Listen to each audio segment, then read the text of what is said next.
Hey guys, this is AJ and you're watching The Examiners. Friends, जैसा कि आप जानते हैं जितने भी पेपर्स हैं, चाहे यूपीपीसीएस हो, आईएएस हो या फिर आज जो बीईओ का पेपर हुआ है, आपने उसमें देखा कि एसडीजी गोल्स से एक ना एक क्वेश्चन हमेशा आता है। 17 एसडीजी गोल्स हैं जिनको याद कर पाना आपके लिए आसान नहीं होता है। आज मेरे पास बहुत से मैसेज आए हैं कि सर बताएं एसडीजी की गोल जो 17 गोल हैं उसको याद कैसे करेंगे।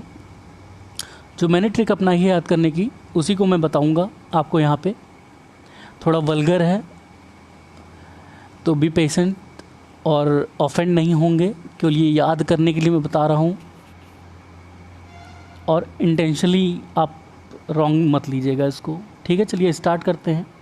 तो एसडीजी गोल को आप जानने से पहले एक बार ये फिगर देख लें, क्योंकि अगर आप इसको देख लेते हैं तो आपको आधे से ज़्यादा चीज़ें ऐसे ही याद हो जाती हैं। देखिए पहला क्या दिया है, जो देश की सबसे बड़ी समस्या है गरीबी की। तो हमारे देश जो है वो पहला गोल क्या होगा, विश्व का भी या देश का भी, तो गरीबी को हटाना। तो गोल नंबर 1 होगा आपका पावर्टी, नो पावर्टी। जब गरीबी नहीं रहेगी तो सबसे बड़ा सेकंड प्रॉब्लम क्या है, हंगर का। तो हंगर हमको मिटाना है, सेकंड गोल है ये। थर्ड पे क्या है हमारा, हेल्थ आता है, तो थर्ड गोल है हेल्थ का। फोर्थ एजुकेशन है। फिफ्थ में जेंडर की इक्वालिटी के ऊपर बताया गया है। सिक्स्थ गोल वाटर से रिलेटेड है, यानी क्लीन वाटर एंड सैनिटेशन से है। सेवेंथ गोल हमारा देखिए सन 7 घोड़े पे बैठ के आता है, तो सेवेंथ एनर्जी से रिलेटेड है, affordable and clean energy. Eighth को है इकोनॉमिक ग्रोथ के बारे में है, डिसेंट वर्क मिल जाए लोगों को और इकोनॉमिक ग्रोथ कैसे करेंगे 2030 तक का इसके बारे में बताया गया है। एसडीजी गोल 8 है हमारा। एसडीजी गोल 9 में 3 आईज की बात की गई है, इंडस्ट्री, इनोवेशन एंड इंफ्रास्ट्रक्चर। तो गोल नंबर 9 है आपका 3 आई, इनोवेशन, इंडस्ट्री, इंफ्रास्ट्रक्चर। गोल 10 आता है आपका इनइक्वालिटी को रिड्यूस करना, 10 और बस। इससे मैंने एक निमोनिक बनाया, आपको बताऊंगा अभी। 11वां आपका है सस्टेनेबल सिटीज़ एंड कम्युनिटीज़ के बारे में बात की गई है। 12th गोल है आपका रिस्पॉन्सिबल कंजम्पशन एंड प्रोडक्शन के बारे में बात की गई है। 13th गोल था आपका क्लाइमेट एक्शन से रिलेटेड है। 14th गोल बिलो वाटर लाइफ के बारे में है। 15th goal life on land है। 16th goal peace, justice and strong institution के बारे में बताया गया है। और 17th गोल है आपका पार्टनरशिप फॉर द गोल्स। ये आपके 17 गोल हैं, इसको अच्छे से देख लें। अगर आप इसको 10 सेकंड तक या फिर 2 मिनट तक का रोज़ देखेंगे तो आपको जनरली ऐसे ही याद हो जाएगा, किसी निमोनिक शॉर्ट की ज़रूरत नहीं पड़ेगी। फिर भी मैं आपको, जिससे मैंने याद किया है, एक स्टोरी बना के फ़नी निमोनिक शॉर्ट से, उसके द्वारा मैं आपको याद कराऊंगा। तो चलिए देखते हैं। सबसे पहले एसडीजी गोल के बारे में जान लेते हैं क्या है। सितंबर 2015 में यूएन जनरल असेंबली ने एसडीजी गोल्स दिए। कितने थे, 17 एसडीजी गोल दिए थे। किस लिए, to transform the world for person with disabilities till 2030। यानी इसका एसडीजी का गोल कब तक का है अचीव करने का, 2030 तक का है। इसका मोटिव जो बनाया इन्होंने, लीविंग नो वन बिहाइंड, ये इसका थीम था। कई बार पूछा गया है इसका थीम क्या था एसडीजी का, तो लीविंग नो वन बिहाइंड, और इसको कब तक अचीव कर लेना है, 2030 तक का। अब देखते हैं, जैसे मैंने आपको बताया कि कहाँ से स्टार्ट करेंगे हम। जीवन में क्या होने चाहिए आपका, गरीबी नहीं होनी चाहिए। हमारे जीवन में गरीबी नाम का चीज़ नहीं होना चाहिए। तो जीवन यानी गोल 1 क्या है आपका, नो पावर्टी। G2 क्या है आपका, हंगर है। तो G2 में हंगर से मैंने कैसे याद किया, जैसे जब आपको भूख लगती है तो आपको क्या चाहिए होता है, 2 टूक रोटी चाहिए होता है, जिससे आपकी भूख यानी हंगर मिट जाएगी। तो आपको क्या चाहिए, G2, 2 टूक रोटी। किसके लिए, हंगर को मिटाने के लिए। यानी G2 हो गया आपका हंगर, नो हंगर। G3 क्या है आपका, गुड हेल्थ एंड वेलबींग। जब भी मुझे ये पूछा जाता है कि G3 यानी गोल नंबर 3 क्या है एसडीजी का, तो मुझे डॉक्टर का जो आपका होता है स्टेथोस्कोप याद आ जाता है, जो अपना कान में लगाते हैं आपकी दिल की धड़कन नापने के लिए। देखो इसमें 3 पॉइंट्स होते हैं, पहला, दूसरा और तीसरा। ऐसे ही तो रहता है, ऐसे ही तो रहते हैं। और ये किससे बन जाता है? G3 है आपका, हेल्थ से रिलेटेड है आपका। तो वेल बीइंग के लिए आपको क्या आ गया? गुड हेल्थ G3 में आता है। डॉक्टर का आला याद कर लें, आले में 3 बटन होते हैं, जिसके कारण G3 आपका क्या हो गया? गुड हेल्थ और वेल बीइंग के बारे में हो गया। G4 आपका क्या है? क्वालिटी एजुकेशन से है। तो क्वालिटी एजुकेशन मुझे कैसे याद रहेगा G4 के लिए? तो G4 सबसे बड़ी कहावत है, हमेशा कहा जाता है 4 किताबें पढ़ लेने से कोई पंडित नहीं हो जाता है। तो 4 किताबें यानी 4 पोथी यानी 4 हो गया आपका G4, और किताबें यानी एजुकेशन से रिलेटेड है, तो 4 किताबें यानी गोल 4 है आपका क्वालिटी एजुकेशन से रिलेटेड। फिर जब आप पढ़ लेंगे तो आपके अंदर क्या आ जाएगा? ऐसी भावनाएं आ जाएंगी कि आप लड़के और लड़कियों को अच्छे से समझने लगेंगे। तो आपका G5 क्या हो जाएगा? जेंडर इक्वलिटी हो जाएगी। G5 मतलब जेंडर और इक्वलिटी। फिर जब आपने पढ़ लिया, इक्वलिटी भी कर लिया, अब आया पानी। तो पानी को कैसे याद करेंगे? ये G6 है, गोल नंबर 6 एसडीजी का है पानी। तो पानी देखिए 6 छान, तो पानी को हमेशा छान के पीना चाहिए। छा मतलब 6, तो गोल नंबर 6 क्या है आपका? पानी। क्लीन वाटर एंड सैनिटेशन, पानी हमेशा छान के पीना चाहिए। तो ऐसे मैंने याद कर लिया G6। G7 क्या है? Affordable clean energy.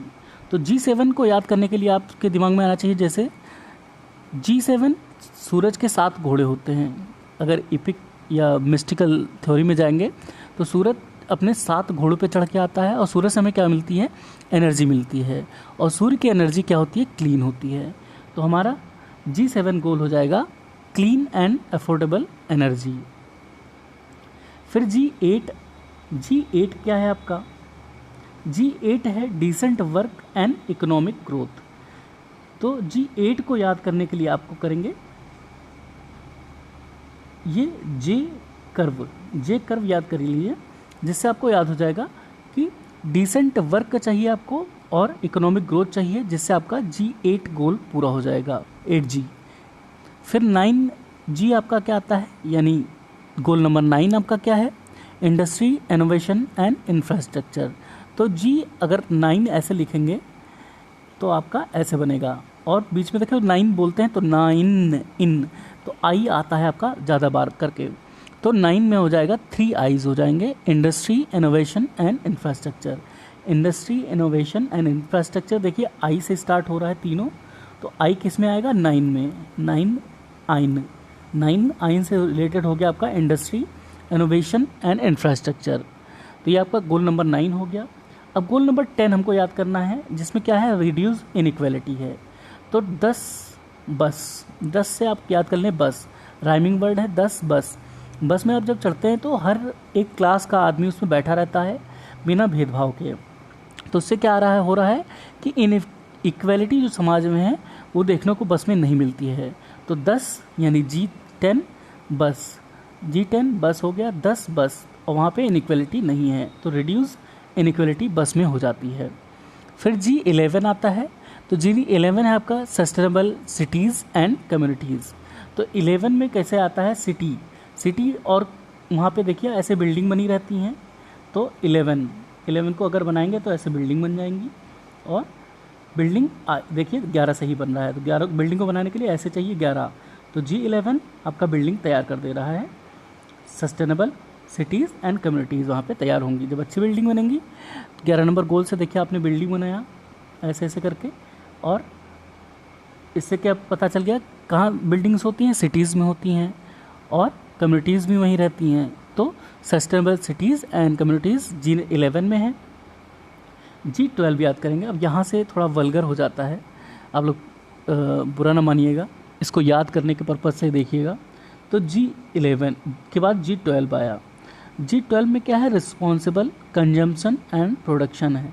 तो जितने लोग दिल्ली में रहते हैं उनको पता होगा सीपी देखिए इसमें रहा सी और पी, कंजम्पशन एंड प्रोडक्शन। तो सी और पी, रात को 12 बजे आप सीपी पे जाएंगे तो क्या होगा, वहाँ पे किसी की रिस्पॉन्सिबिलिटी नहीं होती है। अगर आप बियर पीने जाएंगे तो रिस्पॉन्सिबल कंजम्पशन एंड प्रोडक्शन, यहाँ से मैंने इसका निमोनिक बना लिया। रात को 12 बजे सीपी पे जाएंगे तो किसी की रिस्पॉन्सिबिलिटी नहीं होगी अगर आप वहाँ पे दारू पीते हैं। तो G12 सीपी रिस्पॉन्सिबिलिटी यानी रिस्पॉन्सिबल कंजम्पशन एंड प्रोडक्शन। जब आप दारू पी लेंगे, दारू के बाद क्या आएगा, अगर उल्टी करेंगे तो आप क्लाइमेट को बर्बाद कर रहे हैं। तो दारू पीने के बाद क्या आता है, 12 बजे दारू पिए थे, 1 बजे आपको उल्टी करने लगे, 1 को 13 भी कहते हैं। तो G13 क्या हो जाएगा आपका, क्लाइमेट एक्शन। अगर आप दारू पी के उल्टी करेंगे तो क्लाइमेट ख़राब करेंगे और आप पर एक्शन लिया जाएगा। तो G13 दारू पी के उल्टी करते हैं तो उस वहाँ से क्लाइमेट एक्शन आपके ऊपर किया जाएगा, यहाँ से याद कर लेंगे। फिर G14 बिलो वाटर लाइफ के बारे में कहा गया है। तो पानी में देखते हैं कि अगर जो मछलियां हैं वो एक दूसरे को खाने लगती हैं।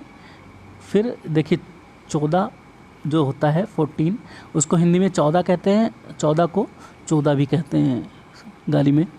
तो अगर पानी में जाएंगे तो वहाँ पे चौदम चौधी करेंगे तो लाइफ नीचे वाटर में बन जाएगी। तो G14 पानी के नीचे लाइफ।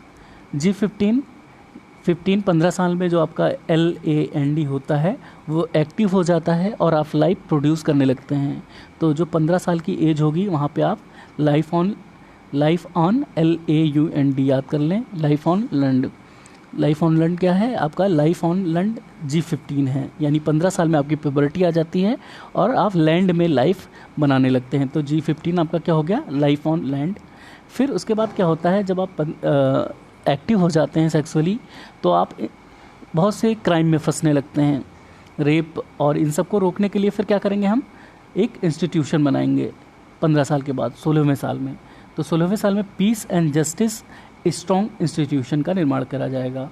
जब यहाँ से आप कोई गलत काम करेंगे तो यहाँ से आपको सज़ा मिलेगी और सज़ा काटने के बाद आप क्या करेंगे, पार्टनरशिप कर लेंगे, किसी से शादी कर लेंगे और 17 साल की उम्र में आपका G17 गोल पूरा हो जाएगा। और जो गोल थे आपको इनको अचीव करने के लिए आप किसी से पार्टनरशिप करके मौज करेंगे। तो ये आपका SDG गोल थे 17।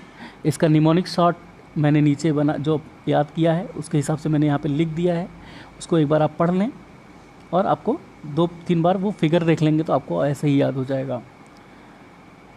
चैनल को लाइक करें, लेक्चर को लाइक करें, सब्सक्राइब करें और जितने भी चैनल्स हैं इनमें शेयर करें, अपने कमेंट्स भी लिखें। Thanks for watching, bye bye.